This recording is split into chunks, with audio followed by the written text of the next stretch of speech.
Senator Stutz. Senator Williams. Here. Senator Sessions. Here, we have 4, 10. All right, we will get the committee meeting started and we will call the first bill on the agenda. Senate Bill 185 by Senator Price. Mr. Price.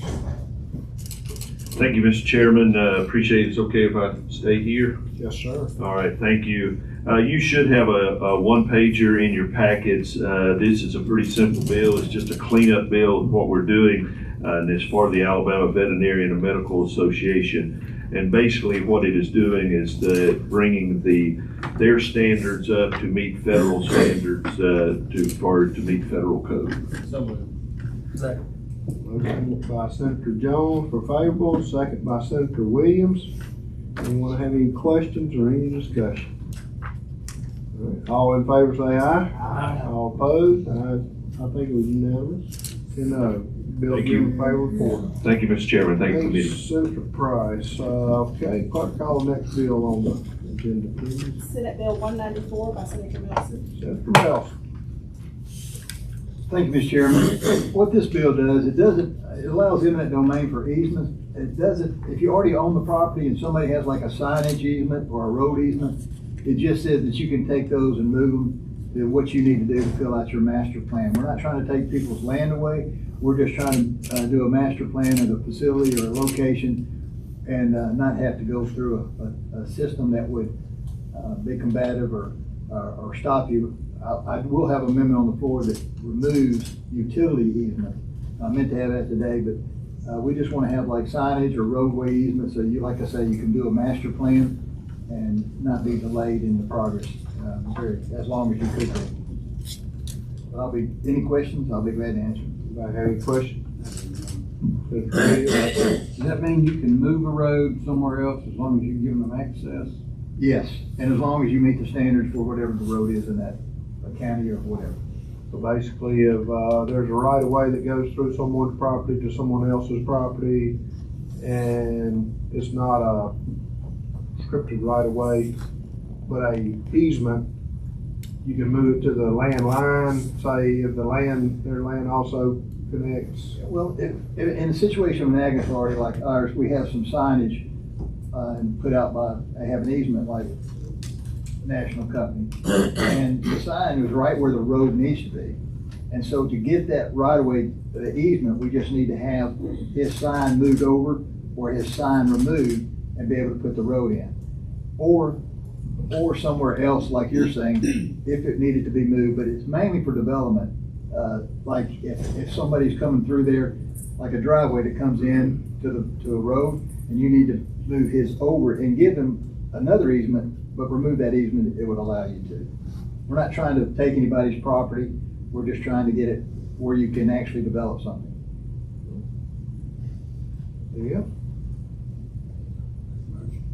Moved favorable by Senator Williams, second by Senator Beasley. All in favor say aye. Aye. All opposed? All right, bill given favorable report. All right. Call the next bill on the agenda. Senate Bill 72 by Senator Nelson. This is our public hearing. So Senator Nelson, we will let you explain your bill. Now, I do think you may have a substitute. And you want to go ahead? You go ahead and explain it.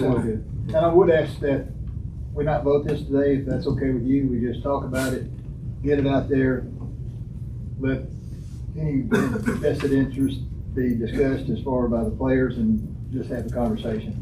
I think that's the plan, being that we're going to have a substitute. I think that would be a good idea. Right. And as you know, that several years ago, I think it's 5, we passed the bill. In 21. Okay, 4. Yeah. And but we've been working on it for 7 years, and not been able to get the program going for various reasons. I'm not going to give an opinion. I'll just say that it hadn't happened. And so what this bill does, it would start from scratch on the candidates, the people that admitted. If you admitted it on a certain date, you could reapply. But you know, we have had 3 issues of license to 5 different groups, and I think only one, maybe none, but I think one made it all 5 times. People that got it the third time feel like they're the final. People the second time thought they were the final, and the first group thought they were.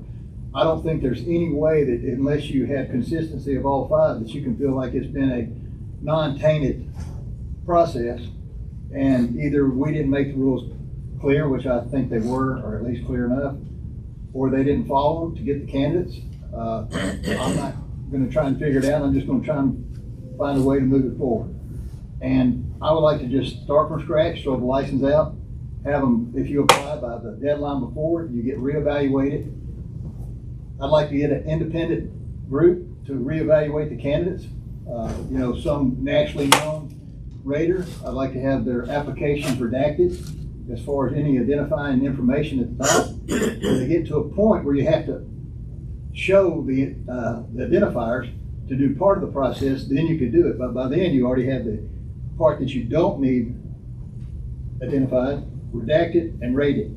And that way, we'd already know who they are. So in other words, if everybody has an application part that doesn't need to have an identifier, they would not get identifiers. So there wouldn't be any favoritism and partial. I know that that would be the ideal situation for me. Whoever they pick would be, the results would be final. It does have a way to go straight to the Court of Criminal Appeals, and the commission could not deny the license to people before, and they could go ahead and get the process, and then you would have to prove that you were in the place and would have been a acceptable candidate, and that's been the top. This does move the cap to 8 with 2 minorities, and I just don't think that we could handle more than that as a state. We initially had 5, and that was based on a population that had 4.2 million citizens in the state. We know now that the census shows that we have over 5 million, and I believe that would still be able to handle that population. And I just think that, you know, if we have these people, I'd like to put a request for proposal on these raters, and the people that I have appointed, or would this bill would appoint, would be Finance Director, Department of Public Health Director, and I don't want to say her name, but the Racial Ribbons Department. That would be the person that goes out and puts a request for proposal. After so many days, they would evaluate who turned it in. No, it's not the auditor. Examiner's report. Yeah. Thank you. Where were we in the meeting? And they would pick out, at the request, pick out the best candidate that they felt to rate these individuals or these groups. And so that's pretty much it. And I mean, any question? I have one, if y'all indulge me, ask the first one before we move into the public hearing. Your legislation basically gonna address integrators only? correct. Won't affect the ones that are cultivator license or any of those other The processors, labs, all that. Yes, anybody have any other question before we get into this? Y'all may have some later, so you might want to listen further. So we'll move straight into it. We have several signed up to speak. And we'll do 3 minutes each. Please try and hold it 3 minutes because we have several signed up. And I don't know what committees are after this, but I'm sure some of the guys may have against the time crunch. I understand that I'm sorry, I understand there will be a substitute. Are you speaking for what is in the substitute now, or you're speaking for what's in the original? In the substitute. Speaking for what's in the bill. Okay. Should be in the packet. All right, Amanda Taylor.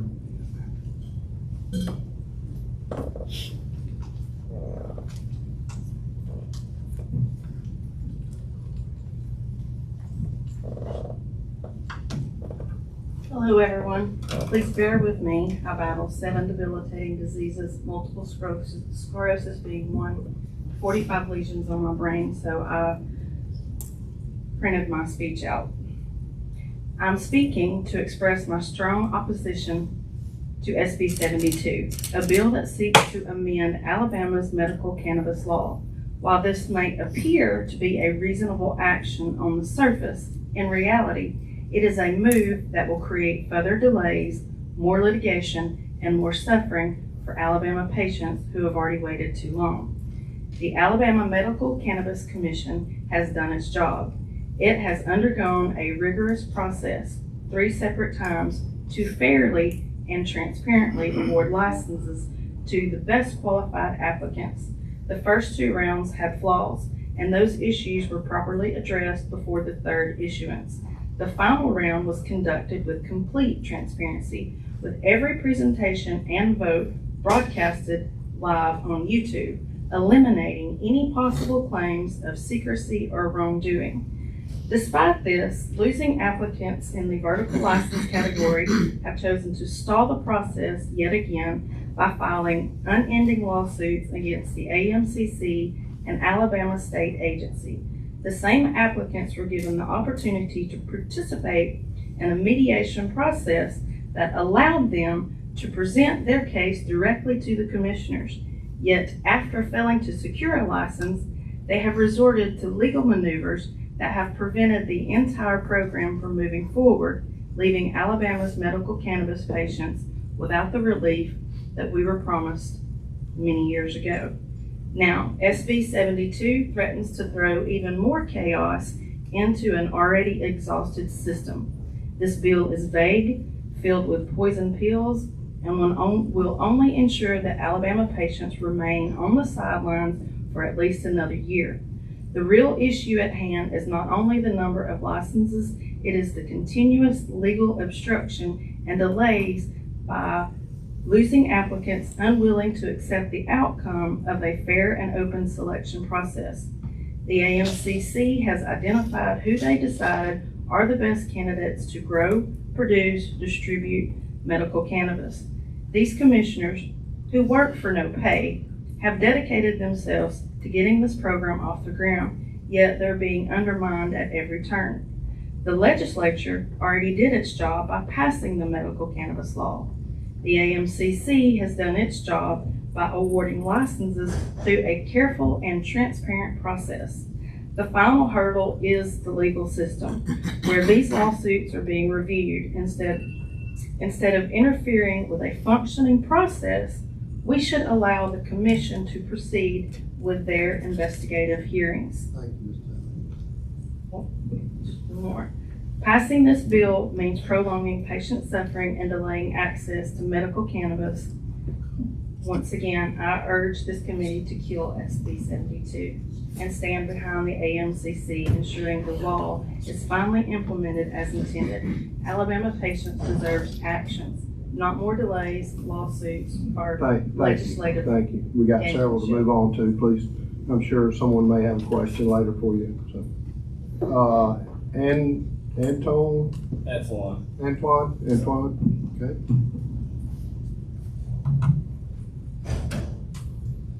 Good afternoon, legislators, industry leaders, and stakeholders. My name is Antoine Mordican. I'm the CEO of Native Black Cultivation, which is the first Black-owned and operated medical cannabis cultivator here in the state.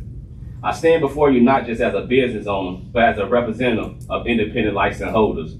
Those who have done everything right, invested millions into our operation and paid our annual license fees twice. Sit down, son. Yet still to have zero revenue to show for it. SB 72 is detrimental to independent businesses like mine. It prioritizes large, vertically integrated companies while leaving independent cultivators and processors with no path forward. We are being forced to wait while large corporations dictate the terms of the industry. The industry we have already invested in and we were told that we we're going to be a part of.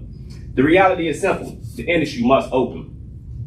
Patients are still waiting for access to medicine, and small businesses are waiting for the opportunity to be able to operate. If the goal is truly to launch Alabama medical cannabis program, we need real solutions that create fair and functional market. One of my recommendations, we really need to focus on getting a restraining order released for the dispensary so we can be able to get a fully functional market. Ultimately, issuing those dispensary licenses to those awardees. Also, another thing we can do is allow independent cultivators and processors to hold micro dispensary license, which will allow us to be able to invest in the industry and be able to get straight to the patients. Also, we need to require vertically licensed to be able to source product from independent cultivators and processors. By doing this will prevent monopolization and promote fairness. If this bill does not include these critical protections, then it should be killed. We fought too hard and invested too much to be shut out of the very industry we helped build. The market must open now, fairly, equitable, and the opportunity for all operators to be able to, for all the operators and not just a select few. Please either amend this bill or kill it. Alabama medical industry must work for everybody and not just a few big players. I'm done. Thank you.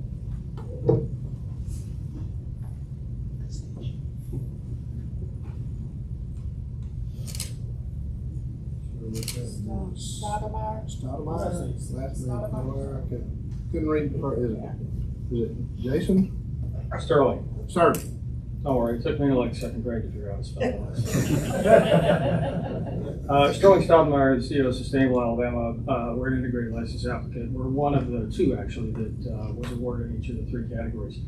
I've been in this industry for about 10 years. I was in Colorado for about 8, 3 or 4 other states I've worked in as well. And the short answer is, as long as there are limits on licenses, there's going to be litigation. And so the real question is, how do we get past the litigation? If we look at the Florida model, they've actually done a pretty good job of saying, okay, let's issue licenses in the first round of these, and then we'll open up more licenses later, and taking that process through, and that's been successful in Florida. Missouri has done something very similar. It's also been something very successful there. I think the challenge is going to be, in my previous career, I was in consulting. I was with Accenture for a long time. So I was one of those firms that meets those criteria you talked about globally, actually. And finding those kinds of firms that have expertise in this industry, I think is going to be a challenge. There are a few CPA firms that have some expertise in it, but mostly around having done the audit. On the operational side, not so much. So the last thing I'd point into that is that the plaintiffs thus far have been very successful in finding new and creative ways to assault the process. And as they go through one, that kind of runs its course. They've got a second round, they've got the third round. They find a new reason to attack it every time. I don't think this is going to be any different. I think they will do the same thing. So we're waiting a ruling right now from the appeals court that could break the logjam here. But then again, I think the plaintiffs may well come back with some new action. So I would rather see us find a way to address that, because I fear that this will actually just prolong the process by restarting it over again.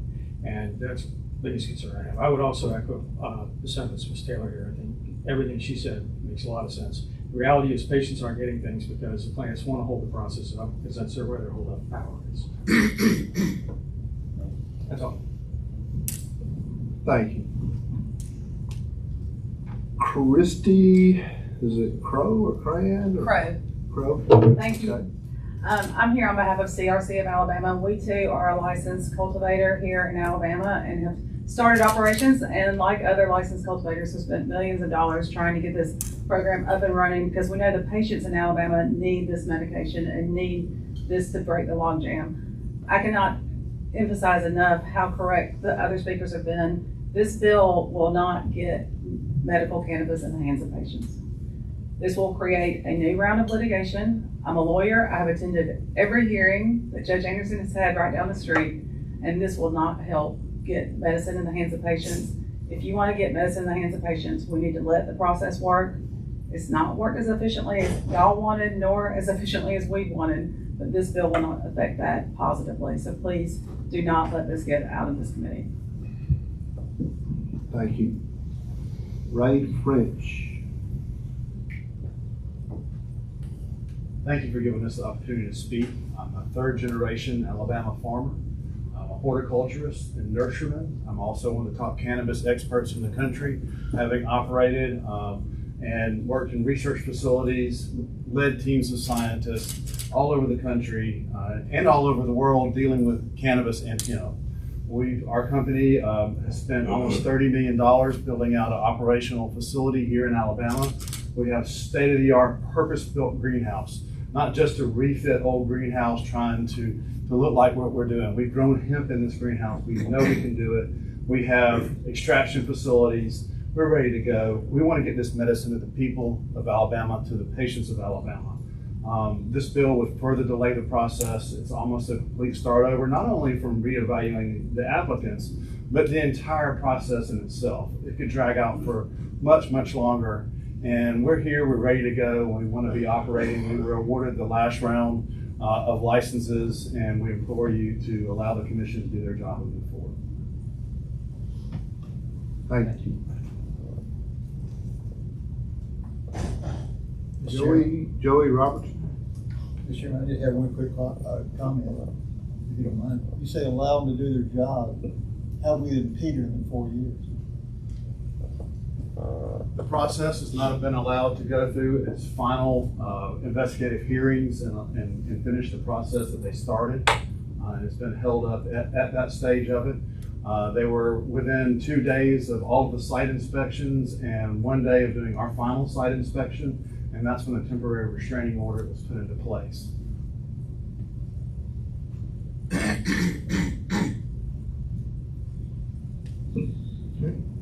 Joey Robertson.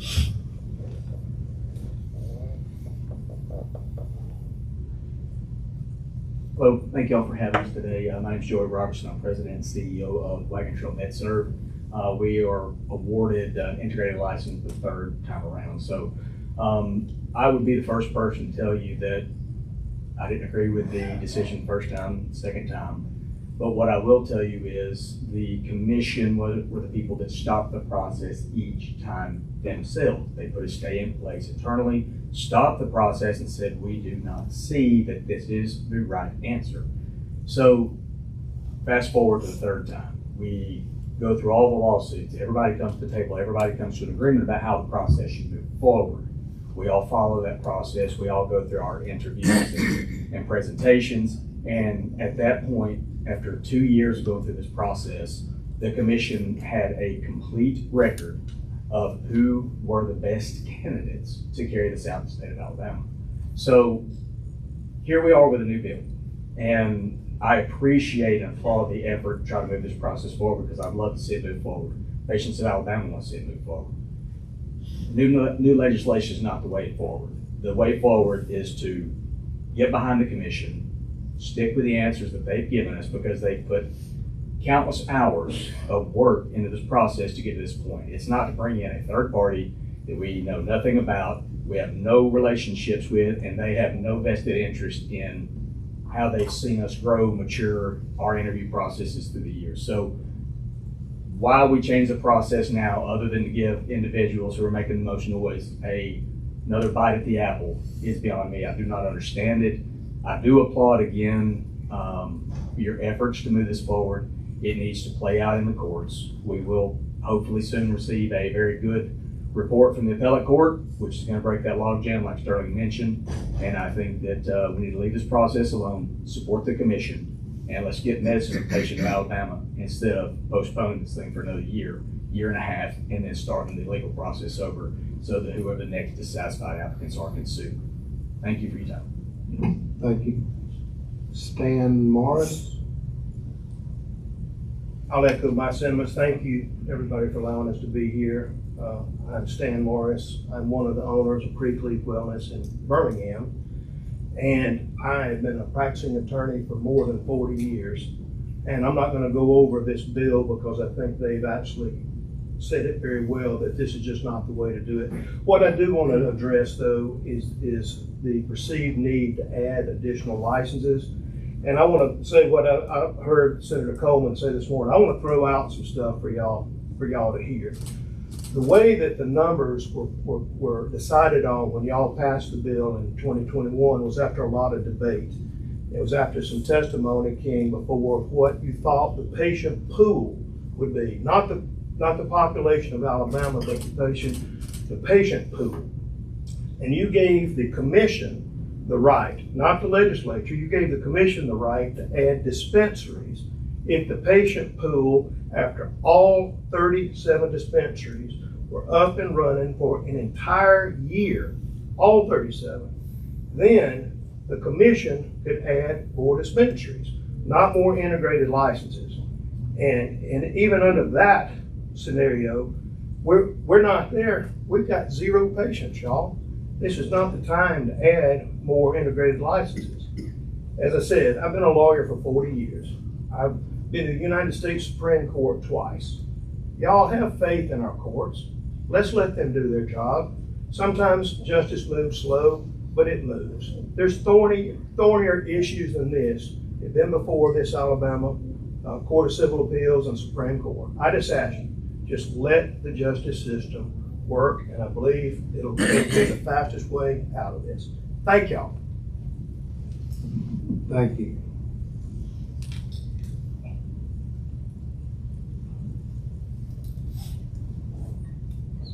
I'm not sure on this last name. Loeb? Cobb? Warren Cobb. That's why you go last. I can't read everybody's writing, I'm sorry. Sorry about that. Thanks for the opportunity to speak. Warren Cobb, I'm with Sustainable. I'm not going to rehash what everybody said. I appreciate y'all's time. We are one of the integrated groups that has won all 3 times.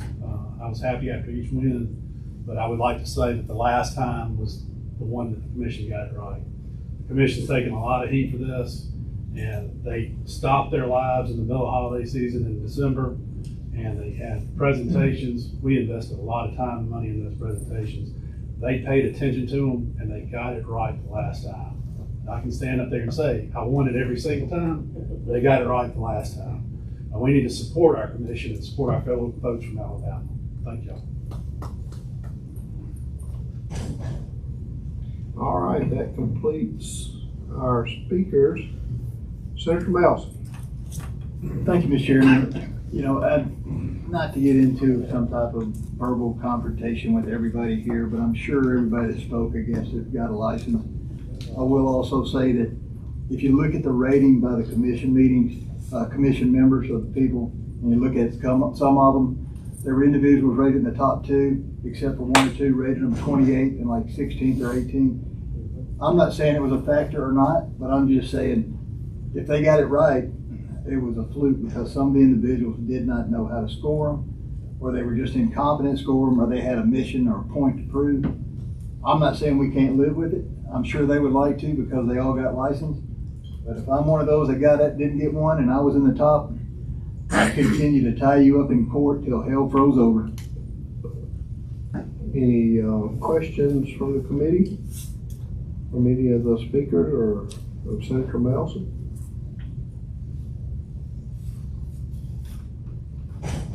All right. I guess my only comment was, I jotted down a note when the First Lady was speaking, and I think the reason we are here in this room is because of this 4-year delay. I dropped a bill last year to try and help things proceed a little bit, and we had pretty much the same reception.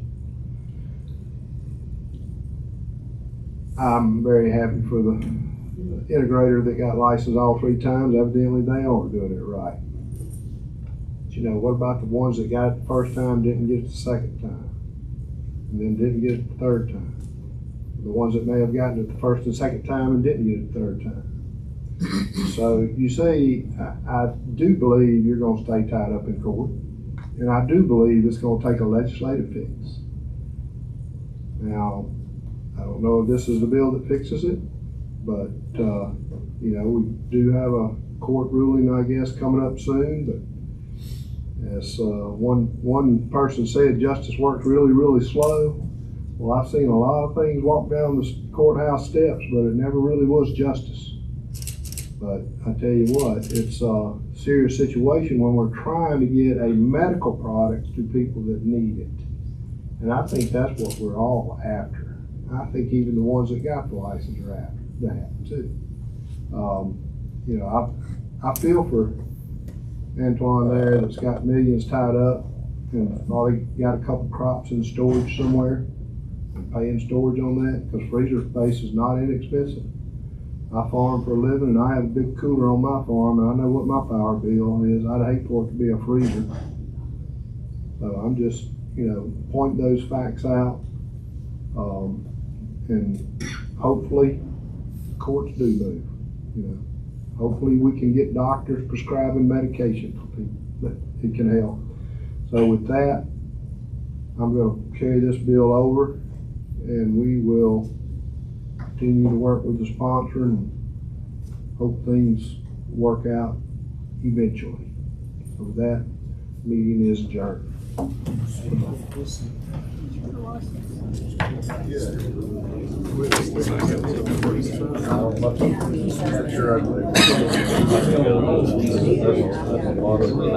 Nobody would accuse us of wrongdoing. Nobody accuses us. What's up, brother? How you been? Good, good. Where's Sean at today? He is actually